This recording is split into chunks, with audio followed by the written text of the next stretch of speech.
Alors, les questions qu'on va faire par rapport à la loi de Hess, vous allez remarquer qu'il y a beaucoup d'informations et qu'il faut qu'on l'organise comme du monde. On va regarder la première question, la première exemple, c'est dans vos photocopies. Et puis on va voir comment la loi de Hess, on peut le faire. Alors, on se souvient, la loi de Hess nous permet de déterminer le delta H dans une réaction en utilisant d'autres réactions qu'on connaît. Okay? Alors, dans la question ici, on nous donne la réaction suivante. On nous donne ici, okay? On vous donne de Fe2O3 solide plus du CO2, 3CO, gazeux, va nous donner 3CO2 gazeux plus 2 fer solide. Et ce qu'on cherche, c'est trouver le delta H. C'est quoi le delta H de cette réaction-là? Bien, on va dire que ce n'est pas pratique de faire cette réaction-là, parce que, en tout cas, on va dire que c'est juste trop difficile à faire, ou on n'a pas des produits qu'on a besoin. On va dire que ça ne marche pas. Alors, qu'est-ce qu'on peut faire? Bien, dans la question, on va vous donner des réactions qu'on connaît, puis tu vas utiliser ces réactions-là pour essayer de déterminer ce qu'est le delta H. Alors, les deux réactions qu'on vous donne dans cette question-là sont les suivantes. Okay. On vous donne la réaction, alors ceci c'est notre objectif. On vous donne la réaction suivante. On vous donne la première réaction qu'on vous donne, c'est le CO gazeux et une demi d'oxygène gazeux donne du CO2 gazeux. On sait que cette réaction-là, si on fait le calcul en labo, on sait que ça donne moins 283 kJ. On sait que c'est exothermique, moins 283. La deuxième réaction qu'on vous donne, qui est une autre réaction simple, ça c'est une réaction plutôt complexe. On vous donne des réactions plus simples. Si je prends 2 fer solides, plus 3,5 d'oxygène gazeux, ça va me donner Fe2O3 solide. Et ça va donner un delta H de moins 822. OK. Ça, c'est toutes les informations qu'on a. Maintenant, notre objectif est la suivante.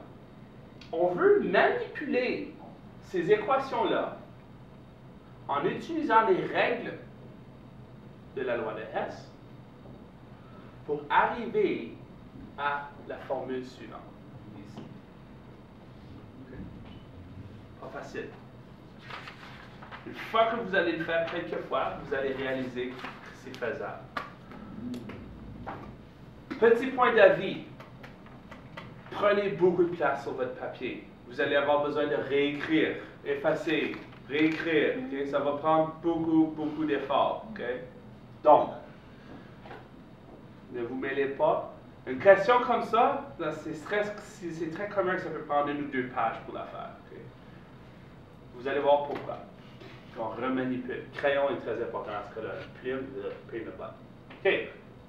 Donc, la première chose que vous devriez faire, ce n'est pas dans les règles, mais c'est une bonne pratique, c'est de placer vos équations un par-dessus l'autre.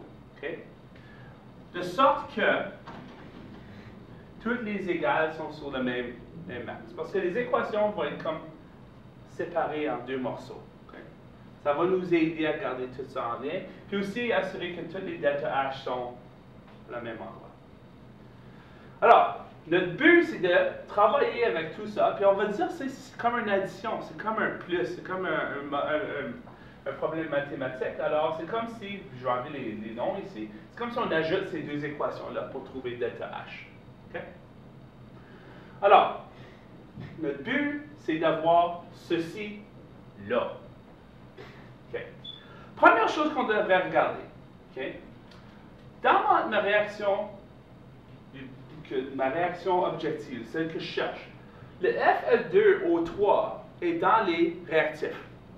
Okay? Est-ce que j'ai du FA2 ou 3 dans ces deux réactions-là? Dans celui-ci. Sauf dans ce cas-là, il est dans les produits. Okay? Alors, qu'est-ce que je peux faire pour que ça devienne un réactif? On inverse. En inversant, on doit regarder à la loi ici. Loi numéro 4, on peut inverser l'équation. Ça, c'est pas un problème. Il faut qu'on change le signe. C'est ça qu'on va faire. Oh, so là, je vais tout effacer ça. OK. Je vais mettre Fe2, O3 solide. Puis sur ce côté-ci, je vais mettre. C'est là où il faut vraiment que tu gardes track de tout. Faut que je mette 2 fers solides. Plus 3,5 d'oxygène. Et il faut que je change le signe ici à positif. On est plus proche. OK. Maintenant,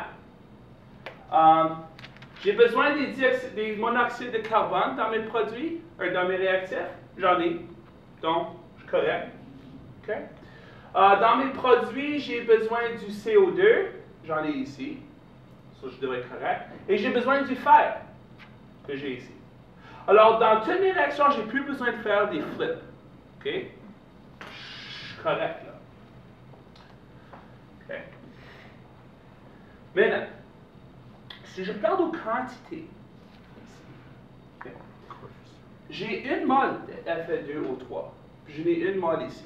Alors, je n'ai rien besoin de faire ici parce que j'ai la bonne quantité de ça. Et si je regarde ce côté-ci, j'ai 2 moles de fer, j'ai 2 moles de fer. Je n'ai rien besoin de faire ici. Par contre, si je regarde à mon objectif, j'ai 3 moles de CO. Tandis que si j'en ai une. Alors, la seule façon que je peux atteindre 3 moles, c'est en multipliant cette équation-là. Okay? Alors, j'ai besoin de la multiplier par combien? 3. Alors, si je multiplie par 3, il faut que je multiplie tout par 3. Donc, si je multiplie par 3, je vais avoir 3 CO. 3,5, ça va transférer à 3 fois 3,5. 3,5. Right? Ça va devenir 3 CO2. Et ce numéro-là va aussi être multiplié par 3. Okay? 3 fois moins 2, 8, 3. Qui va me donner 700, peut-être plus que ça. 849. OK? Moins 849. OK. Maintenant, vous autres, on est proches. On est très proches. On a nos bons réactifs. On a nos bons produits. J'ai 3 CO2, j'ai 2 fer. Maintenant, on va utiliser la première loi de Hess qui dit que si j'ai la même chose des deux côtés des égales, je peux les éliminer. Mais regarde, j'ai 3,5 d'oxygène gazeux ici, j'ai 3,5 d'oxygène gazeux sur ce côté-là. Ils peuvent être annulés. Okay? Ils peuvent seulement être annulés, par contre, s'ils sont dans le même état. Okay? Alors, je vais annuler celui-ci. Je vais annuler ça. Tout ce qui me reste, vous autres, c'est ce qui me reste dans cette équation-là. Alors, je regarde. Je vais prendre mon fer, je vais le mettre ici. Fe2O3 solide. J'ai 3CO gazeux.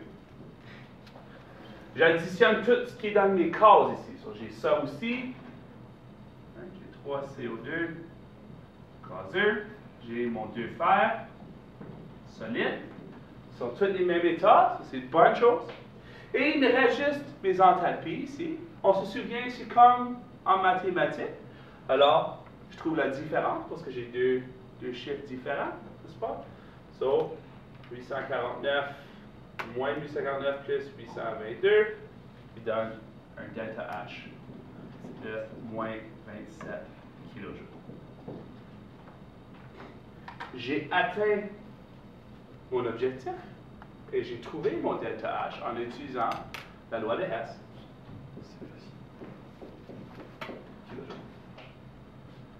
Okay.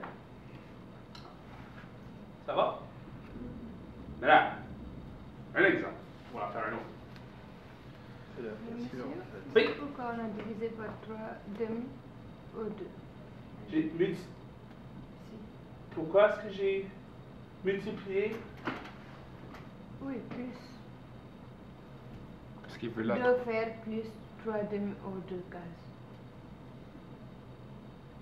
Oui, ils sont annulés, ils n'existent plus là. Celui-là puis ça, c'est la même chose? Mais ici, il y a faire en premier lieu. Plus 3 CO2. J'ai pris ces deux choses-là, puis je les ai mis ici. OK? Non, la première chose que vous avez fait, J'ai inversé. oui, faire 2. Mais d'où viennent les 3 demi? 3000. On vous les a donnés. On les a Ouais, donnés au on les a début. donnés. Ils sont donnés comme partie de la question. C'est une réaction qui existe déjà qu'on vous a donnée. Comme je t'avais dit, plus là, il donne 3 demi. Il nous a donné les deux équations. Yeah. Ça, c'est des équations qui sont données. Okay? Je ne veux pas avoir besoin d'inventer des équations. On va faire un autre après, puis tu vas voir. Okay? On va faire un autre exemple. Tu peux l'arrêter maintenant, on va faire un exemple dans les exercices.